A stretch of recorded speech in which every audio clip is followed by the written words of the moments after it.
জনগণ পাঠিয়েছে তাদের কথাগুলো বলার জন্য, তাদের সুখ দুঃখ ব্যথা বেদনার কথা বলার জন্য।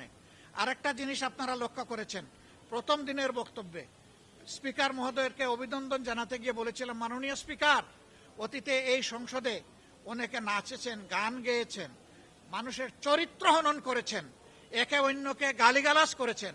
আমরা ওই সংস্কৃতিটা এই সংসদে আর দেখতে চাই না। আমরা দেখতে চাই সংসদ হবে রাষ্ট্রীয় কর্মকাণ্ড এবং উন্নয়নের কেন্দ্রবিন্দু। রাষ্ট্রের ভালো মন্দ নিয়ে এখানে আলোচনা হবে।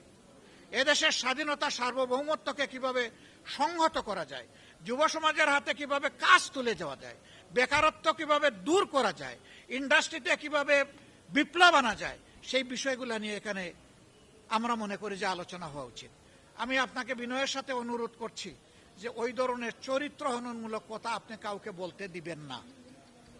কিন্তু আমরা লক্ষ্য করেছি এই সংসদেও তার কিছু কিছু হলেও চর্চা হয়েছে। তবে হ্যাঁ, আগের মতো নয়।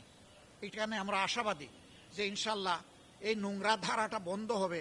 পবিত্র এই জাতীয় সংসদে প্রত্যেকটি মিনিটে জনগণের 1,76,000 টাকা খরচ হয় এই সংসদের পিছনে প্রতি মিনিটে। এটা তামসা করার জায়গা নয়। এটা আমার বাবার টাকায় চলে না, এটা কারো বাবার টাকায় চলে না, এটা জনগণের ট্যাক্সের টাকায় চলে। সুতরাং এখানে আমাদের দায় আছে, কথা বলতে এখানে হিসাব আছে, এখানে যা তা বলা যাবে না, এখানে জনগণের কল্যাণের জন্য কথা বলতে হবে। আমাদের লড়াই ভাই এই নীতির ভিত্তিতে ইনশাল্লাহ চলবে। ভালো কাজ করবে সরকার, শুধু সমর্থন দিব না, সহযোগিতাও করব। যদি সরকার কোনো মন্দ কাজ করে, অপকর্ম করে, রুখে দাঁড়াবো ইনশাল্লাহ। আমরা ছেড়ে দিব না কাউকে। আপনারা দেখেছেন জ্বালানির সংকট তৈরি হয়েছিল, এটার জন্য আমরা নোটিশ দিলাম আলোচনার জন্য। সরকারি দল ভয় পায়, আমাদেরকে আলোচনা করতে দিবে না। আলোচনা করলে যদি আবার কিছু করতে গিয়ে সাপ বের হয়ে আসে, এই ভয়ে তারা আমাদেরকে কথা বলতে দিবে না। আমরা বললাম আশ্চর্য, জনগণ আমাদেরকে পাঠিয়েছে তাদের সমস্যা সমাধান করার জন্য। আপনাদের একার দায়িত্ব এটা নয়, এবং এটা আপনাদের হাতের তৈরিও নয়। এটা একটা বৈশ্বিক গ্লোবাল ম্যাটার। একটা যুদ্ধের কারণে এই পরিস্থিতি তৈরি হয়েছে। আমরা দেশকে, দেশবাসীকে এই জিম্মি দশা থেকে মুক্তি করার জন্য আমরা অবদান রাখতে চাই। আপনারা আমাদেরকে অবদান রাখার সুযোগ দেবেন না, তখন সরকার বাধ্য হলো আলোচনার জন্য আমাদেরকে সুযোগ দিতে। আপনারা দেখেছেন একটা অর্থবহ আলোচনা হলো।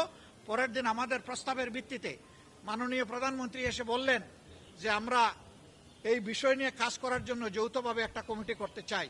আমরা সরকারি দল থেকে এই 5 জনের নাম ঘোষণা করলাম। আপনারা বিরোধী দল থেকে 5 জন দিয়ে, মাননীয় বিরোধী দলীয় নেতা, আপনি আমাদের এই কমিটিটা কমপ্লিট করেন।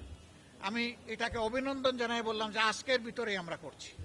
আমরা বসলাম, বসে 5 জনের নাম দিলাম, কমিটি গঠন হলো। 2 দিনের ভিতরে বাংলাদেশের চিত্র পাল্টে গেল। কেন পাল্টে গেল?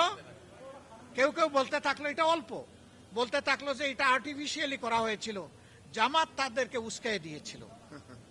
এত গাড়ি গুড়া যদি জামাতের হয় ভাই, আলহামদুলিল্লাহ, সারা বাংলাদেশ আমাদের। আমি সংসদে দাঁড়িয়ে বলেছিলাম, মাননীয় স্পিকার, এটা বার্তা দিচ্ছে ভালো কাজে যদি সরকারি দল বিরোধী দল সমন্বিতভাবে কাজ করে এই জাতির ভাগ্যের পরিবর্তন অবশ্যই হবে। এবং তিনিও সেই কথাটা তার শেষ বক্তব্যে এখানে কনক্লুশন টেনেছিলেন। এটা বার্তা দিচ্ছে সরকারি দল বিরোধী দল জনগণের সমস্যা সমাধানে আন্তরিক হলে জনগণের মধ্যে আস্থার পরিবেশ তৈরি হবে। এই আস্থার কারণে এই সমস্যা 2 দিনের মধ্যে মিটে গেছে। আমরা সেই আস্থার রাজনীতি ফিরে আনতে চাই। আমরা বিরোধী দলের জন্য রাজনীতি করতে চাই না। বিরোধী দল বাংলাদেশের জনগণের ভোট নিয়ে ক্ষমতায় গিয়ে ক্ষমতা লুটপুট করে খাবে, ওটা না। আমরা যদি ক্ষমতায় যাই, আমরা ঘোষণা দিয়েছি যে ক্ষমতায় যাওয়ার দিন আমাদের যে সহায় সম্পদ থাকবে, ক্ষমতা থেকে বের হয়ে আসার দিন তা কমবে, বাড়বে না ইনশাআল্লাহ। এখন আপনারা দেখেছেন বহু জায়গায় ইতিমধ্যে সরকারি দল অনেক উল্টাপাল্টা করে ফেলেছে।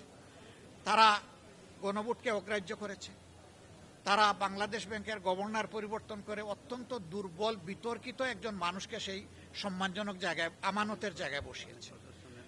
আপনারা দেখেছেন যে 42টা জেলায় তারা প্রশাসক নিয়োগ দিয়ে বসেছে। একটা ডেমোক্রেটিক প্রসেসে দেশ এখন আগাচ্ছে, এই সময় কেন প্রশাসক নিয়োগ দিতে হবে? দলীয় লোকদেরকে কেন দিতে হবে? বিভিন্ন জায়গায় নির্বাচন করে জনগণ যাদেরকে প্রত্যাখ্যান করেছে, হেরে গেছেন, তাদেরকে আবার বড় বড় জায়গায় বসিয়ে দেওয়া হয়েছে। এটাকে জনগণের সাথে এক ধরনের তামসা নয়?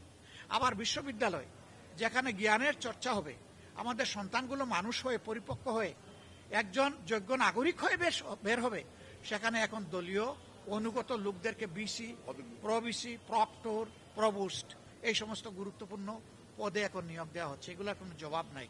মনে রাখবেন কারো পরিকল্পনাই ফাইনাল না, আল্লাহ তাআলার মহা পরিকল্পনা ফাইনাল। এটা যদি ফাইনাল হতো, অতীতের সরকার 15.5 বছরে বড় সুন্দর করে সবকিছু সাজিয়েছিল, কিন্তু না, 2 দিনের মাথায় সব কিছু তছনছ হয়ে গিয়েছিল। রংপুরবাসী আপনারা গর্বিত।